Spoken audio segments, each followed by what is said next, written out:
प्रिय भाई और बहनों, आज का शुभ संदेश के लिए आप सभी को हम स्वागत करते हैं। अब्राहम का मैं परमेश्वर हूँ, अद्भुत कार्य क्यों न करूँगा।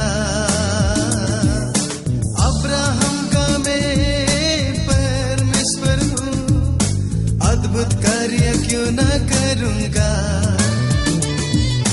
लाल सागर में रास्ता दिया, आज भी मैं करने के योग्य हूँ। लाल सागर में रास्ता दिया, आज भी मैं करने के योग्य हूँ। करता हूँ मैं तेरी चिंता, तू क्यों चिंता करता है। आंसुओं की घाटियों में हाथ न छोड़ूंगा तेरा। आज का संदेश ब्रदर क्रिस्टोफर स्वामी मुंबई से बांटा जाएगा। प्रार्थना के साथ सुनिए। आप सबका एक और बार इस शुभ संदेश में हम स्वागत करते हैं। हम पढ़ेंगे सबोपदेशक उसका 11 का 9 और सबोपदेशक अध्याय 12 का उसका 1। हे जवान, अपनी जवानी में आनंद कर और अपनी जवानी के दिनों में मगन रहे और अपनी मनमानी कर और अपनी आँख के दृष्टि के अनुसार चल, परंतु ये जान रख कि इन सब बातों के विषय में परमेश्वर तेरा न्याय करेगा। 12 अध्याय का 1। और अपनी जवानी के दिनों में अपने सृजनहारा को स्मरण रख, इससे पहले कि विपत्ति के दिन और वे वर्ष आए जिनमें तू कहे कि मेरा मन इनमें नहीं लगता। प्रभु करें वचन पढ़ने द्वारा परमेश्वर पिता हम सबको आशीष अनुग्रह करे। और यहाँ पर हम जवान लोग के बारे में आज थोड़ा समय के लिए हम लोग मनन करेंगे। और जैसा यहाँ पर हर एक जवान चाहता है कि उस जवानी में आनंद करे, उस जवानी में हम इंजॉयमेंट करें, तो यहाँ पर जो परमेश्वर का जो वचन सबोपदेशक लिखने वाला पवित्र आत्मा के द्वारा इस बातों को याद दिलाता है कि जवानी में आनंद कर, जवानी के दिनों में मगन रहे और अपने मनमानी कर, अपने आगे की दृष्टि का, परंतु याद रख कि परमेश्वर तेरा न्याय करेगा। हमारा आनंद हम देखने चाहिए किस में कर रहे, क्या वो आनंद परमेश्वर को भाता है क्या नहीं, क्या वो आनंद प्रभु में है क्या नहीं।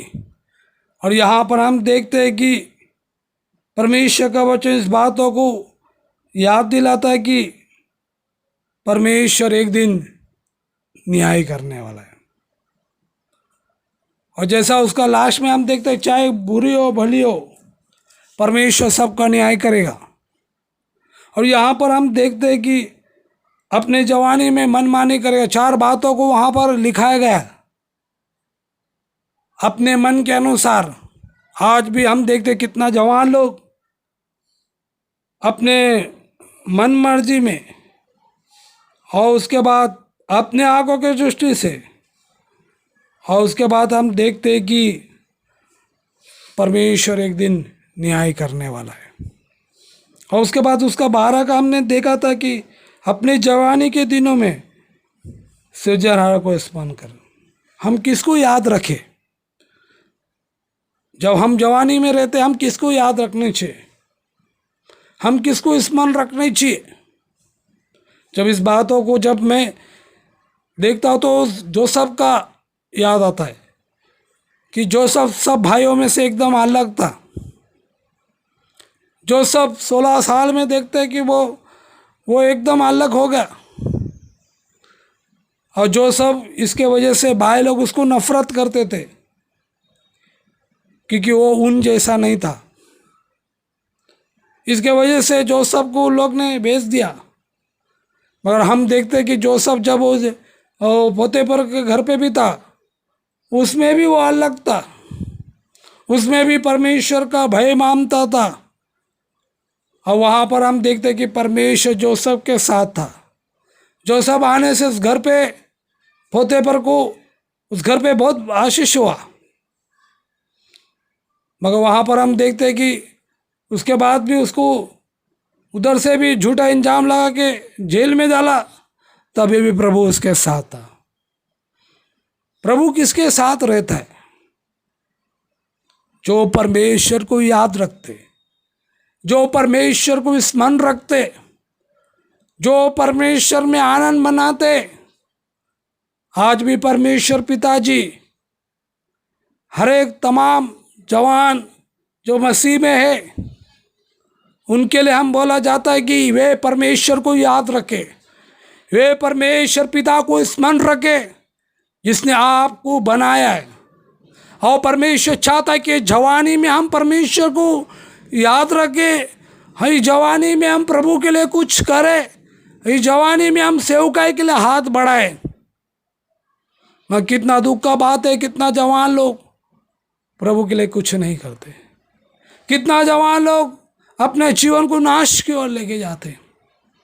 मगर प्रियजनों, इस बातों को याद रखो कि परमेश्वर का यही है कि परमेश्वर का इच्छा यही है कि हम प्रभु को स्मरण रखें। और परमेश्वर जवान लोग के द्वारा बहुत कुछ चाहता है। इस जवान लोग के द्वारा परमेश्वर का जो सेवकाई में बहुत बढ़ोतरी होता है, प्रभु का कार्य के लिए बहुत सारे बढ़ोतरी होता है।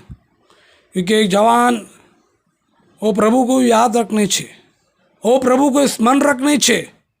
आज कितना जवान लोग बिना उद्धार पाते हुए वो नाश की ओर जा रहे हैं, कितना लोग दुनिया से चले जा रहे हैं। बहुत दुख की बात है। अगर परमेश्वर पिता का वचन याद आता है, एक खुशी की बात है कि अगर वो जवान प्रभु को याद रखा, प्रभु को स्मरण रखा, अगर वो दुनिया छोड़ के भी वो प्रभु के पास जाता है, उसमें कोई दुख की बात नहीं है।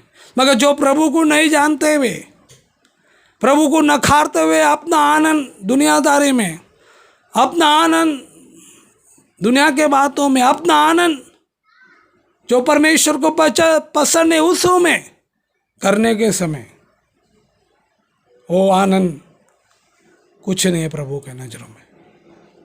मगर जब हम वो आनंद में हम प्रभु का लोगों के साथ आनंद बनाते, प्रभु का लोगों के साथ हम खुशी बनाते, प्रभु का लोगों को हम प्रभु को स्मरण रखते, तो परमेश्वर पिता को भाता है।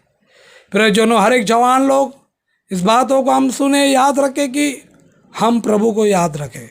परमेश्वर आपके द्वारा चाहता है, परमेश्वर आपको उपयोग करना चाहता है, वो प्रभु के हाथ में।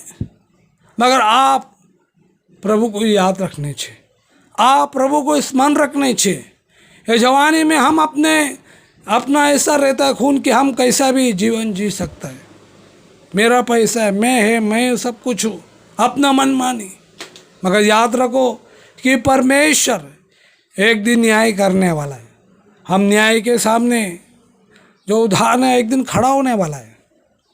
तो याद रखो कि हमको परमेश्वर को हिसाब देने पड़ेगा। अपने जवानी में हम प्रभु को स्मरण रखें, उसके बाद हम 12 का और उसके बाद हम आगे का अध्याय लास्ट में यहाँ पर हम देखते हैं कि 12 का लास्ट में देखते हैं 14 में, क्योंकि परमेश्वर सब कामों का, सब गुप्त बातों का, चाहे वो भली हो बुरी हो, न्याय करेगा। परमेश्वर सबका न्याय करने वाला है। हम अपने आप को तैयारी से जीवन को जिए। दुनिया में हम कितना समय, किसका गारंटी नहीं है। कौन कितना समय तक जिएगा किसका गारंटी नहीं है। मगर एक गारंटी है, स्वर्ग है नरक है। ये गारंटी है, जो उद्धार पाए वो आनंद काल का स्वर्ग में जाएगा। जो उद्धार नहीं पाया, बहुत दुख की बात है कि वो जगह पे नहीं जा सकता है, उस नरक की ओर जाएगा। तो इस बातों को याद रखो, चाहे हम भरी हो बुरी हो, परमेश्वर सबका न्याय करेगा। हम अपने आप को तैयारी करें। जो जवान अपने जीवन को प्रभु का अर्पण नहीं किया, अपने आप को जीवन को नहीं दिया है, हम अपने जीवन को प्रभु को दे और प्रभु को बोले, प्रभु आप मेरे जीवन के द्वारा क्या चाहता है, पिता आपका इच्छा पूरा हो।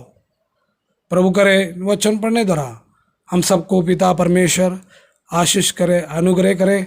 प्रभु के बड़े धन्य नाम की महिमा हो। आमीन।